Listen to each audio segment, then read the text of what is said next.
Good morning dear students. आज हम class 10th का मैथ चैप्टर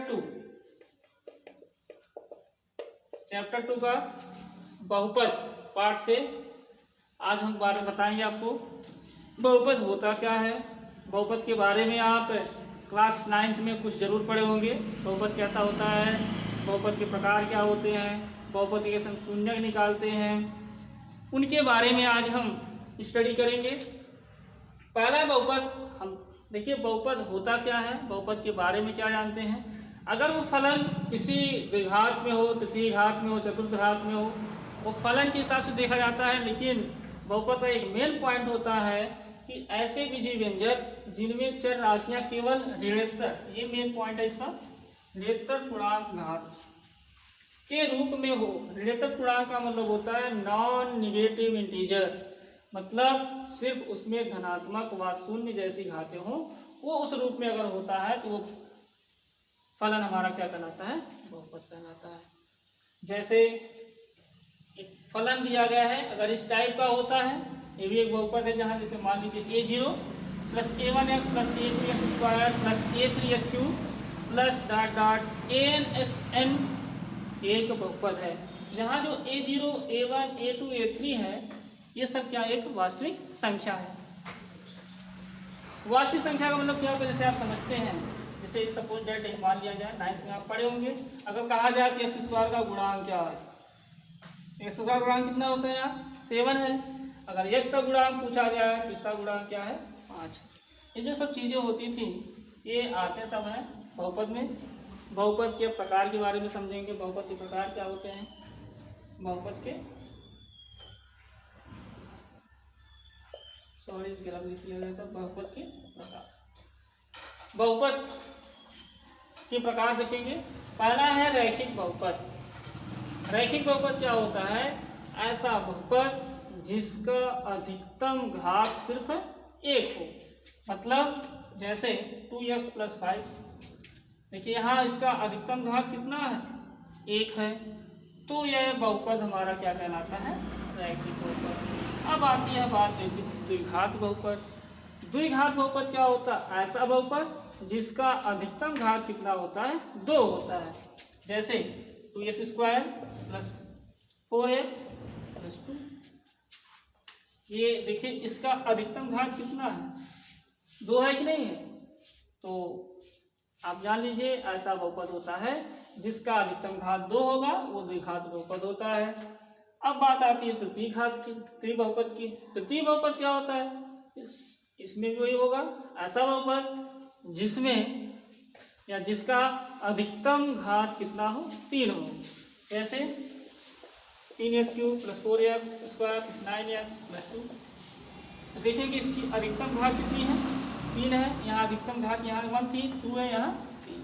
अब देखिए चतुर्थ घात के बारे में, ऐसा बहुपद जिसका अधिकतम घात कितना हो, 4 हो।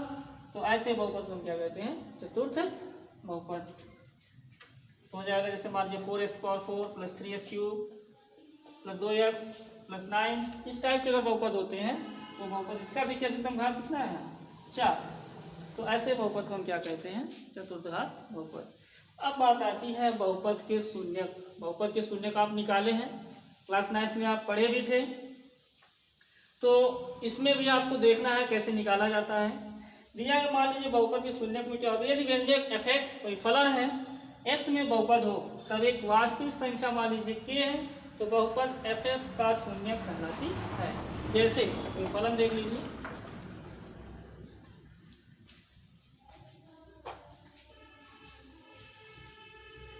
मान लीजिए कोई फंक्शन px है, उसे मान लिया गया 3x + 5, ये फंक्शन ही दिया गया है। तो फलन पहले शून्य के बराबर, मान लीजिए px = 0, तो हमारा ps बराबर कितना है, 3x + 5 = 0। तो 3x = -5, x हो जाएगा -5/3। मतलब हमारा s की वैल्यू कितनी हो गई, -5/3। अगर हम x की जगह पे -5/3 रखेंगे तो वो वैल्यू हमारी क्या आ जाएगी, ये शून्य आ जाएगी।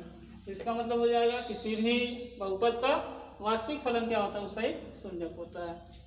अब आते हैं आपका बात सीधा ज्यामिति तरीके होते हैं इसके ग्राफ में, आप पढ़े होंगे। कैसे तरीके होते हैं ज्यामिति का। अब सीधा हम चैप्टर पर आते हैं। एक्सरसाइज क्या आपकी है, जितना बताया गया वो एक्सरसाइज में आपके पूरा क्लियर हो जाएगा। अभी एक्सरसाइज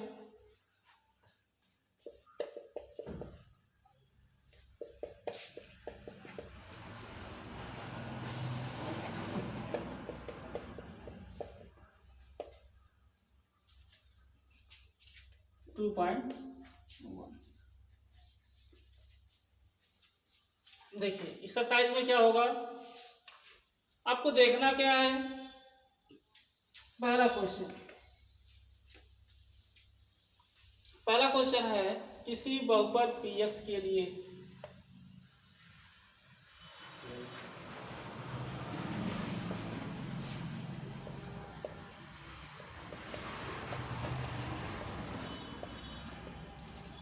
किसी बहुपद px के लिए किसी बहुपद px के लिए y बराबर px का ग्राफ नीचे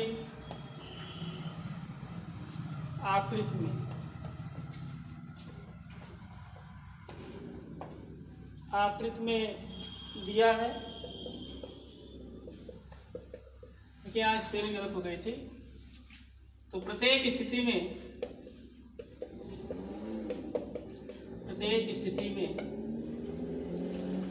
px के शून्यकों की संख्या ज्ञात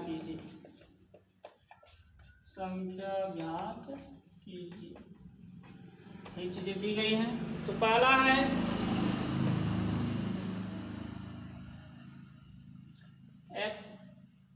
x डैश y दिया गया है कि ऐसे ये चित्र बनाए हैं। ये चित्र आपका देखना समझना है।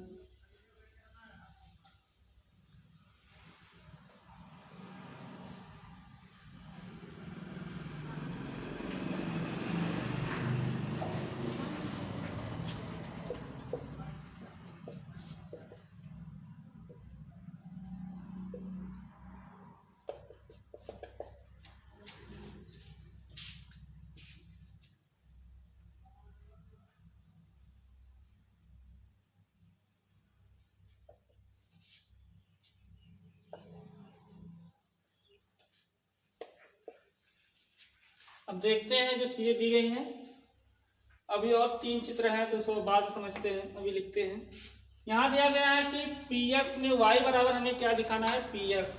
y के लिए हमें px दिखाना, मतलब वैल्यू जो x पे कट करती है उसके शून्यकों की संख्या लिखनी है। तो ये देखिए जो इसका मतलब है कि जो ग्राफ बनेगा अगर वो x एक्सिस पे कट करता है तो जो ये कट वाला बिंदु होता है वही हमको काउंट करना, गिनना है, वही शून्यकों की संख्या होगी। क्योंकि लिया गया है कि y बराबर क्या हो, px हो।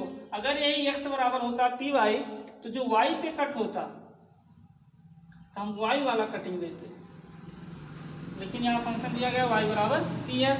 तो हम कौन सा फंक्शन यूज करेंगे जिसमें x वाला एक्सिस पे जितने भी कट होंगे वही शून्यकों की संख्या होगी। तो इसमें देखिए क्या x पे कोई कट है, कोई कट नहीं है। क्या लिख सकते हैं इसमें ये शून्यकों, इसमें कोई भी शून्यक नहीं है। इसमें लिख सकते हैं कोई शून्यक नहीं है। क्यों नहीं है, क्योंकि x अक्ष के ग्राफ पर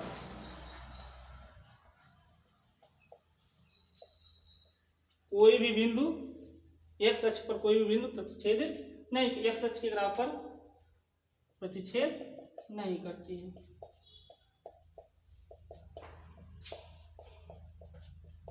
नहीं करती है। इस तरीके से आपका हो जाएगा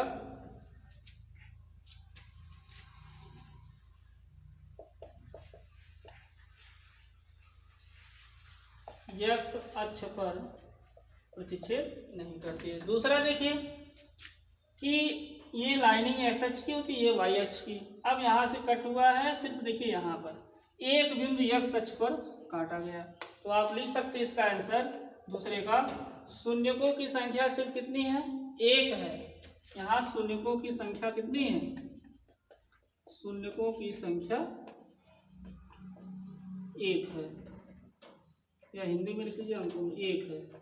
क्यों है, क्योंकि x अक्ष पर एक बिंदु पर वो प्रतिच्छेद करती, क्योंकि ग्राफ x अक्ष पर केवल एक बिंदु पर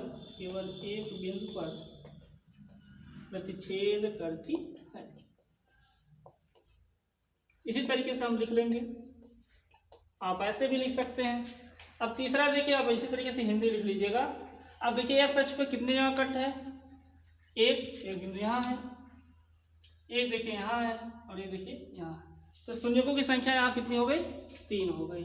यहाँ शून्यकों की संख्या 1 है, यहाँ शून्यकों की संख्या क्या है, 0 है। x अक्ष पे कोई कट नहीं है। इसी तरीके से 3 और हैं, उन तीनों को भी समझ लीजिए, ये लिख लीजिएगा इसी तरीके से।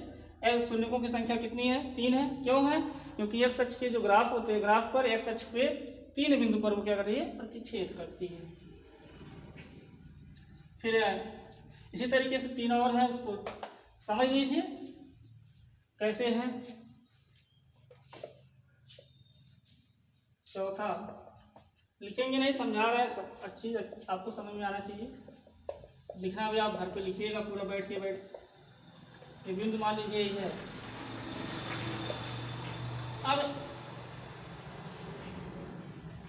ऐसे दिया गया, तो देखिए x अक्ष पर कितने बिंदु काट रहे हैं, एक यहाँ कट कर रहा है, एक यहाँ। तो लिख लेंगे हम शून्यकों की संख्या कितनी है, 2 है।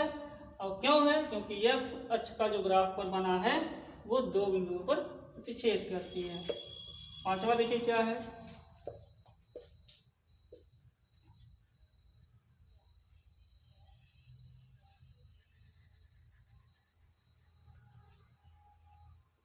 x अक्ष हो गया, x डैश हो गया, y हो गया, y डैश हो गया।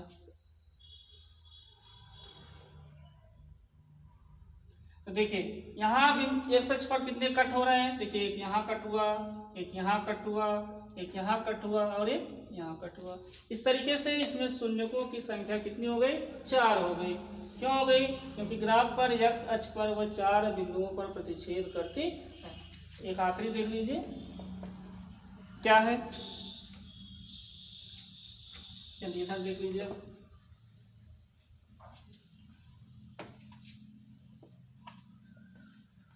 छठवां देखिएगा,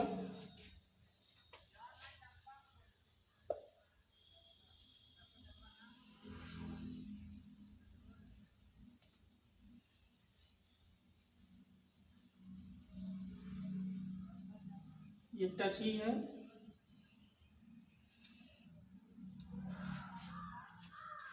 अब देखिए यहाँ कितने बिंदुओं पर वो प्रतिच्छेद कर रही है आपका,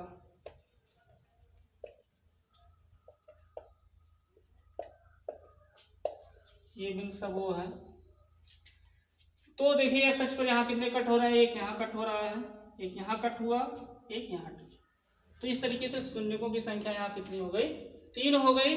क्यों हो गई, क्योंकि ग्राफ x अक्ष पर 3 बिंदुओं पर प्रतिच्छेद करता है।